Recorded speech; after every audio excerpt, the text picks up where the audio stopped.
It was December 21st, just a few days before Christmas. For the first time in years, I was spending the holidays alone. My parents had decided to take a Caribbean cruise, and my sister was celebrating Christmas with her in-laws in Florida. That left me with my modest suburban home, decorated sparingly with a few string lights and a small fake Christmas tree that I begrudgingly put up in the corner of my living room. It wasn't as though I hated Christmas. I'd always enjoyed the festive spirit when surrounded by family. But this year, the solitude made everything feel off. The snowstorm rolling through that evening didn't help. Heavy, wet snow blanketed the streets, creating a muffled silence outside that added to the eerie atmosphere. It was the perfect night for staying in, so I threw on my coziest sweater, poured a glass of wine, and curled up on the couch to binge old Christmas movies. As I flipped through the channels, a knock at the door startled me. It was sharp and deliberate, not the kind of knock a neighbor would give. I hesitated. It was close to midnight, and I wasn't expecting anyone. The knock came again, louder this time. "Who is it?" I called out, my voice trembling slightly. No answer. I considered ignoring it, but something about the persistent rhythm compelled me to check. I approached the door cautiously, peeking through the peephole. Standing on my porch was a man dressed as Santa Claus. His suit looked weathered, as though it had been pulled from a dusty trunk, and his hat was slightly askew. His face was obscured by a thick, dirty beard that didn't look like part of the costume. He held a large sack over one shoulder and waved at me with his free hand. "Sorry, I'm not interested," I said loudly through the door, hoping he'd take the hint. "Ho, ho, ho," he bellowed. But it wasn't the cheerful laugh you'd expect. It was low, gravelly, and devoid of any real joy. "I've got a special delivery for you." I backed away from the door, my heart pounding. "You've got the wrong house." "Are you sure?" he replied, his voice dripping with something between amusement and malice. "This one has your name all over it." My stomach dropped. How would he know my name? I didn't recognize his voice, but his presence felt oddly familiar, as if I'd seen him before. He knocked again, this time harder, shaking the doorframe. I rushed to the kitchen and grabbed my phone, debating whether to call the police. As I dialed, I heard the unmistakable sound of the door handle rattling. He was trying to get in. The operator picked up, and I stammered out the situation, describing the man on my porch and how he was now aggressively trying to force his way inside. She assured me officers were on the way, but I wasn't convinced they'd arrive in time. I grabbed the biggest knife I could find from the kitchen drawer and hid behind the couch, my breath shallow. The rattling stopped, but the silence that followed was somehow worse.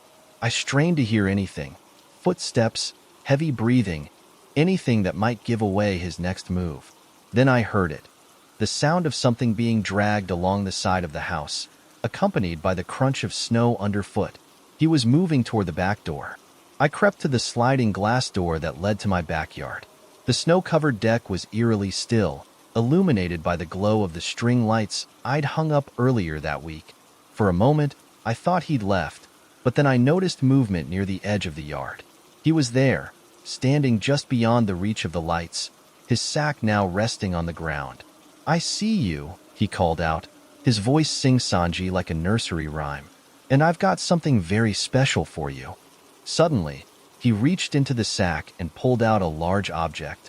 It glinted in the faint light, and I realized with horror that it was an axe. I ducked down, heart racing, and frantically dialed the police again. This time, I barely managed to form coherent sentences, begging them to hurry. I could hear him muttering to himself outside, though the words were unintelligible. Moments later, the glass shattered. The sound was deafening, and shards flew across the room as the freezing air rushed in. I scrambled to my feet and ran upstairs, clutching the knife like a lifeline. I locked myself in the bedroom and pushed the dresser against the door, listening as his heavy boots stomped through the house below. "Where are you, little elf?" he taunted. "Santa just wants to talk." I wanted to scream, but fear kept me silent. I hid in the closet, pressing myself into the corner as tears streamed down my face. The sound of his boots grew louder as he ascended the stairs, each step deliberate and unhurried, like he knew there was no escape. Then, as quickly as it started, it stopped. The house fell silent. I waited, barely daring to breathe. Minutes passed, stretching into what felt like hours. Finally, I heard the distant wail of sirens. Relief washed over me as I realized the police were close. When they arrived, they found no sign of the man. The shattered glass and deep boot prints in the snow were the only evidence that he'd been there at all. Inside the sack he left behind, they discovered an assortment of bizarre items. Old, rusted tools, a collection of mismatched shoes, and a tattered notebook filled with incoherent scribbles and crude drawings of houses, including mine. I didn't sleep for days after that, and every time I closed my eyes, I saw his shadowy figure on my porch, staring through the peephole. Even now, years later, I can't look at a man in a Santa suit without feeling a chill run down my spine. Whoever he was, he knew where I lived, and I'll never forget the way he said my name. The snow was falling steadily, blanketing the streets of Bramble Hollow in a pristine white cover. The small New England town was in full festive swing, with homes glowing in multicolored lights and evergreen wreaths adorning nearly every door. It was Christmas Eve, and the air buzzed with the magic of the season. Ellie had just moved into a small rental home on the edge of town, a modest Cape Cod-style house with creaky wooden floors and a fireplace that struggled to warm the living room. After years in bustling cities, she decided to escape to the countryside to find peace and clarity. Bramble Hollow seemed like the perfect place to reset. Though she didn't know anyone in town, she found comfort in the charming solitude. Her evening had been uneventful, spent sipping mulled wine and wrapping a few gifts she'd ordered online for herself, practical things like wool socks and a new set of kitchen knives. She wasn't expecting any visitors or deliveries, so when a loud knock echoed through the house just as the grandfather clock struck 10 p.m., it startled her. The knock wasn't tentative, like a neighbor might make when dropping off cookies. It was insistent, heavy, and deliberate. Ellie froze, staring at the front door from her spot on the couch. She hadn't heard any car pull up, and the thought of someone trudging through the snow to her doorstep unannounced made her uneasy. She hesitated before walking to the door. Peeking through the peephole, she saw a large parcel sitting on her porch, wrapped in brown paper and tied with twine. There was no one in sight. Her first thought was that it could be a late delivery, maybe something she ordered but forgot about. But the packaging was odd, almost old-fashioned. Carefully, she unlocked the door and opened it just enough to lean out and grab the package. The cold bit at her fingers as she hauled the surprisingly heavy box inside. The label on the parcel was handwritten, but there was no return address. Just her name and her address, scrawled in large, uneven letters that seemed hurried. The ink had smudged in places, as though the writing had been done on damp paper. Unease gnawed at her as she examined the package. It was silent and still, yet something about it felt wrong. She thought about leaving it untouched until morning, but curiosity got the better of her. Fetching a pair of scissors, she carefully cut through the twine and peeled away the brown paper. Inside was a plain wooden box, its surface dark and splintered with age. As she lifted the lid, the faint smell of earth wafted up, damp and musty. Inside, nestled among shredded newspaper, was a single item, a porcelain doll. Its face was chipped, and one of its painted blue eyes had faded into a ghostly white. The doll wore a tattered lace dress, yellowed with age, and a crimson ribbon around its neck. Ellie felt a chill run down her spine. She hadn't owned a doll since childhood, and she certainly hadn't ordered one. Her unease grew when she noticed a folded piece of parchment tucked beneath the doll. She unfolded it, revealing a message written in the same hurried handwriting. Every gift must be repaid. Last Christmas was meant to be a fresh start for me. After losing my dad earlier in the year and going through a messy breakup, my mom suggested I get away and spend the holidays somewhere quiet. She even found the perfect place, a charming cabin rental in Vermont, surrounded by snow-draped trees and far removed from the stresses of city life. It sounded idyllic. The cabin was owned by an older couple who lived nearby, and the listing promised a rustic, peaceful retreat. I arrived just after sunset on December 23rd. The snowstorm that had been predicted for days had already started, but the place was everything I'd hoped for. A cozy, wood-paneled interior with an enormous stone fireplace and a towering Christmas tree, already decorated. The air smelled faintly of cinnamon and pine, and I could see the owners had gone the extra mile with festive details, lights twinkling in the windows, a bowl of peppermint candies on the table, and stockings hung from the mantel. After unpacking, I settled in with a cup of cocoa and turned on an old Christmas movie.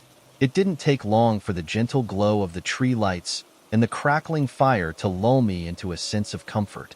It was the first time in months I felt a shred of peace, but that peace didn't last. Around midnight, I woke up abruptly. It wasn't a loud noise that startled me, just a faint creak, like wood settling. I was used to city life, where silence was a rarity, so the quiet made every sound more pronounced. I brushed it off and tried to fall back asleep, telling myself it was just the old cabin shifting under the weight of the snow. The next morning, I decided to explore the property. Behind the cabin, the forest stretched for miles, and I wanted to hike a bit before the storm worsened. I bundled up and stepped outside into the crisp, cold air, marveling at how untouched the snow was. No footprints, no disturbances. That changed when I rounded the side of the cabin. There were footprints, not mine, and not animal tracks. Large, human-shaped prints, heading straight toward the back door. I froze, my breath clouding in front of me. The tracks didn't lead away, they just stopped at the door. My stomach tightened as I inspected them closer. They were half filled with fresh snow, which meant whoever had left them had been here sometime during the night. But why hadn't they knocked, or tried to come in? I went back inside, locking the door behind me. I told myself it was nothing, that maybe it was one of the owners checking on me. Still, I sent a polite text to the couple, asking if either of them had been by. Their reply came quickly. "No, dear. We'd never come unannounced. Everything all right?" I lied and said yes. That evening, as the storm intensified, I tried to shake off the unease. I cooked a simple dinner, lit a few candles, and poured myself a glass of wine. I even convinced myself to step outside for a moment, just to admire how beautiful the snow looked under the string lights hanging from the porch. That's when I noticed it. A figure, standing at the edge of the tree line. My breath hitched. They weren't moving, just watching. I couldn't make out any features because they were too far away, but the shape was unmistakably human.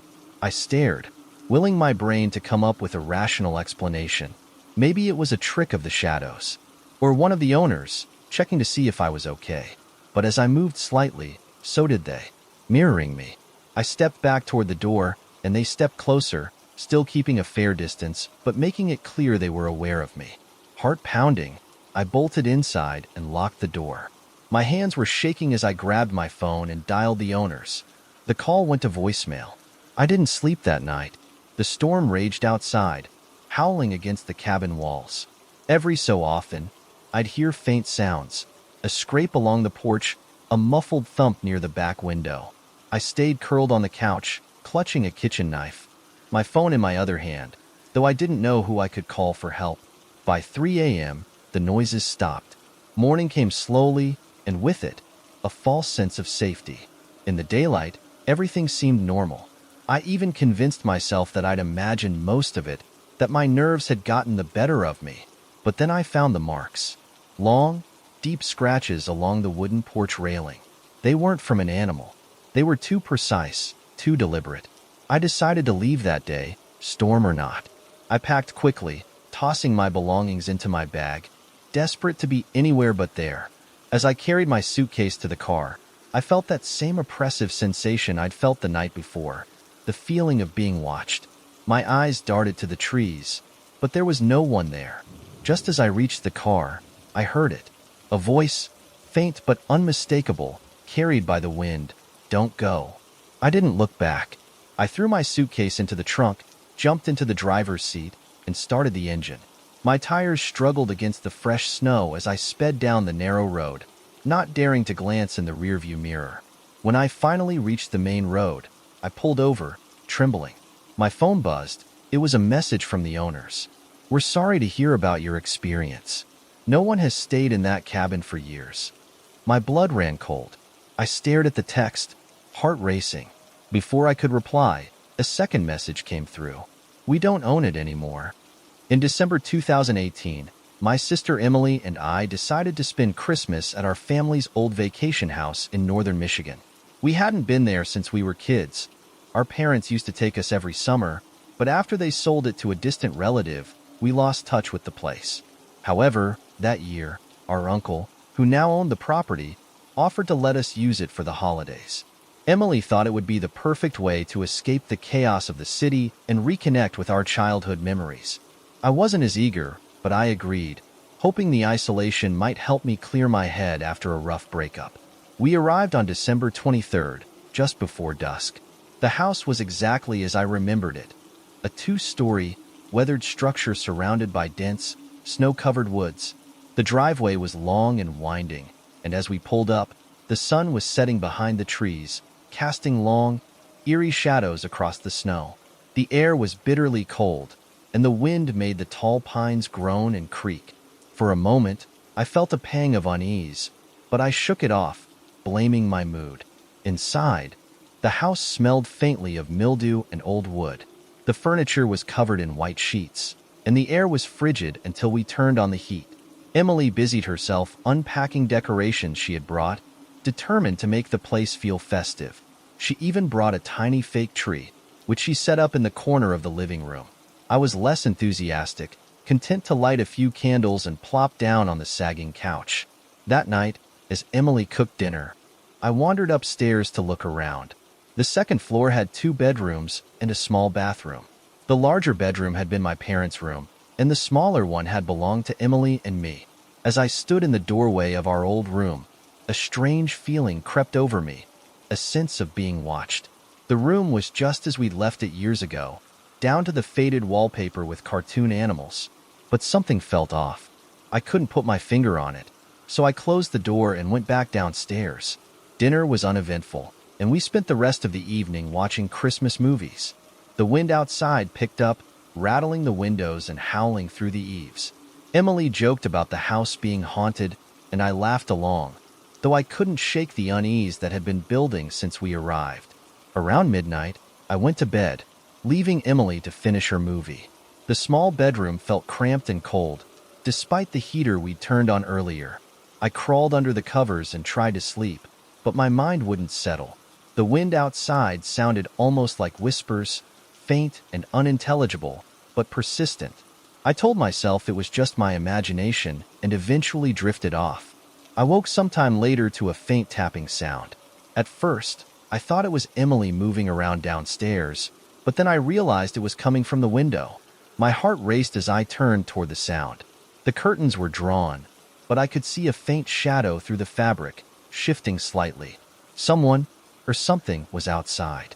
I froze, unsure what to do.